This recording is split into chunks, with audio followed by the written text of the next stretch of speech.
हज़रत अल्लामा इकबाल रहमतुल्लाह अलैह फरमाते हैं, वक्त फुर्सत है कहाँ, काम अभी बाकी है, नूरे तौहीद का इत्माम भी बाकी है। मिसले बू कैद है गूंचे में परेशान हो जा, रख्त बरदोशे हवाए चमनिस्तां हो जा।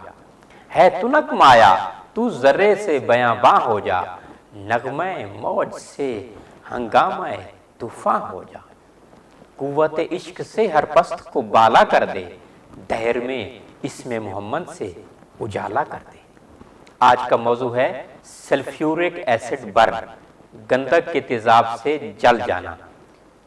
इसका अल्लाह ताला की नेमतों में इलाज मौजूद है, आप चाहें तो कर सकते हैं, बहुत आसान इलाज है। अंडे की सफ़ेदी ले लीजिए और सरसों का तेल मिला लीजिए, जो जगह आपकी जल गई है वहाँ पे आप लगाइए, लैप कीजिए। दूसरा, कुदरती नेमतों में अनबुझा चूना जो आम रंगसाज की दुकान से मिलता है वो आप ले आइए और उसमें पानी डाल के रख दीजिए। सुबह वो पानी जो है नितार करके शामिल करके और उसमें जो है सरसों का तेल मिला लीजिए और एक वाइट किस्म की क्रीम बन जाएगी। वो क्रीम आप जली हुई जगह पे लगाइए, इंशाअल्लाह शिफा होगी।